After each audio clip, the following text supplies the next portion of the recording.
Hello Commanders! Recently I have been looking for a similar game like Conflict of Nations on mobile. To be honest, I like medieval games because I have nostalgies for Age of Empires 2 and 3, as I spent most of my childhood playing that game. Well, I stumbled upon Rise of Kingdoms, a real-time strategy game that involves city building and real-time battles with hundreds of other players. You should download the game now using the link in my description, and don't forget to use this gift code, it's gonna give you some free bundles.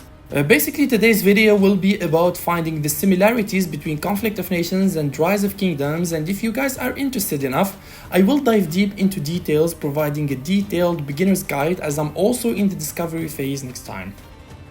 First of all, let's start with the basics. We, Conflict of Nations players, know how it feels to be involved in large-scale strategic warfare, the alliances, the planning, and the global scope of it all. Well, this game shares a lot of those elements. Speaking of Rise of Kingdoms, it might be on mobile, yes, but don't underestimate the scale. Just like Conflict of Nations, you're not just managing resources or sending troops around aimlessly. You're fighting for territory, building alliances, and using every ounce of strategy to come out on top. The big difference?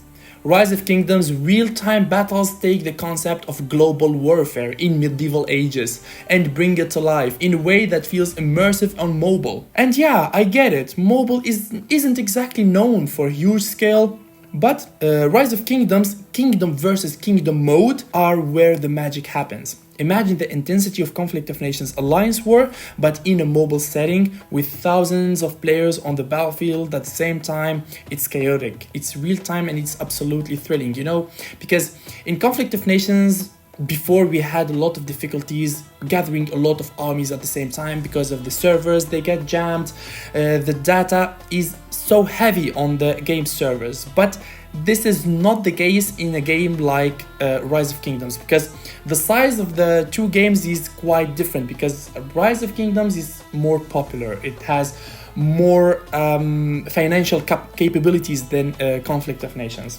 In Con, you're dealing with turn-based mechanics. That's what makes it so methodical and rewarding. You can take your time to think things through, plan out your next moves, and outsmart your opponents. But in Rise of Kingdoms, it's about pace and speed. Things are on a real-time scale. Troops move when you command them, and you need to react to changing battle conditions right away. This means you get that same tactical satisfaction, figuring out your next move, managing resources, and coordinating with your alliance. But with the added intensity of real-time decision-making, especially when we are talking about large armies involved in the play and a lot of graphic details, because in Conflict of Nations you can assemble your armies in stacks of 10, and that is going to make it more manageable, speaking about the visual management. But in Rise of Kingdoms, you might be looking at hundreds of units. It's like going from chess to real-time strategy. If you're used to the slower methodical pace of Conflict of Nations, this may take some getting used to, but once you jump in, you'll start to appreciate the depth of the combat. There is still a lot of planning, but now, instead of waiting for your turn, you have to think on your feet. You're moving troops, making decisions, and reacting to your opponent's moves instantly. It's tactical warfare in real time. One thing that Conflict of Nations doesn't really focus on is city building. This is one of the things I really want. Rise of Kingdoms, on the other hand, has this whole city building element that complements its warfare. You're not just throwing troops into battle, you're managing an entire civilization. You have to make strategic decisions about what to build, what technologies to research, and how to balance your military equipment. Rise of Kingdoms offer these civilizations, same as Conflict of Nations that offers military doctrine. Rise of Kingdoms has a big variety of civilizations with details, while Conflict of Nations offers only 3 doctrines: the Eastern, the Western, and the European. And if you're like me and enjoy a game where you need to build something from the ground up, Rise of Kingdoms offers that. You need to manage your resources wisely, develop new technologies, and then decide how best to strengthen your army.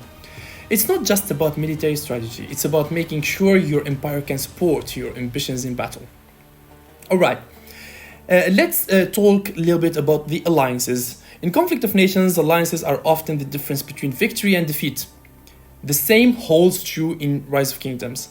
Alliances are where all the big plays happen. You'll be working with people from all around the world, making coordinated attacks, helping your allies defend key locations and trying to outwit your opponents. What I love about Rise of Kingdoms is how alliance-driven the whole game is. You can't win alone. It's about collaborating with your team, splitting up resources, coordinating attacks, and making sure everyone's on the same page. If you're used to the camaraderie of Conflict of Nations alliances, you'll feel right at home in Rise of Kingdoms. But solo wins is not an option here. Speaking of alliances, the most recent Kingdom versus Kingdom event in Rise of Kingdoms, the Siege of Orleans, was one for the history books. Imagine a Conflict of Nations showdown where the stakes are higher, the scale is bigger, and the battles happen live. And that's exactly what we got with this KVK event. It was a massive battle involving billions of troops and trillions of kills. Similar to the Meliodas Gaming Battle Royale, where elite players and well-organized alliances fight for the chicken heads. Large armies involved, high tensions, and especially the amount of casualties and collateral damage that happens in the process. The sheer size of these battles was insane. I still remember the fights, the big fights, outrageous.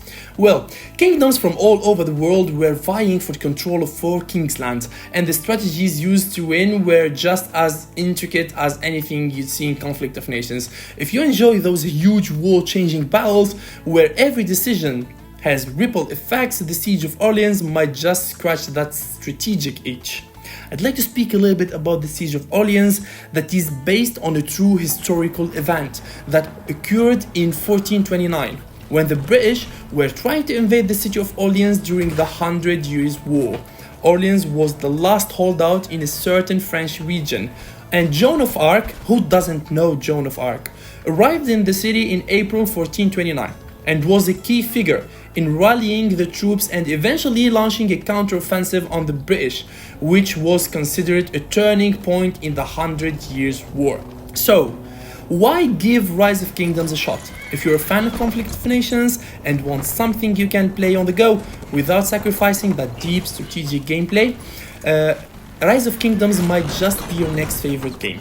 It combines the real-time tactical elements that will appeal to a strategic mind, with the city building and alliance-driven gameplay that can keep you engaged for hours. If you're looking for a new challenge, something that pushes your strategy skills and keeps you on your toes, definitely check it out. You've got real-time tactics, massive battles, and the thrill of cooperative strategy. I'll be honest, it might take a little while to get used to the fast pace, but once you get the hang of it, you'll be hooked. So, if you want to jump in and see what all the hype is about, check the link in the description below and get started with Rise of Kingdoms today. It's free to play, and if you use my code, you'll get some bonus rewards to help you get started. Plus, you'll be supporting the channel. So hey, it's a win-win situation, right? Come on lads, let's meet in the next video. Bye bye.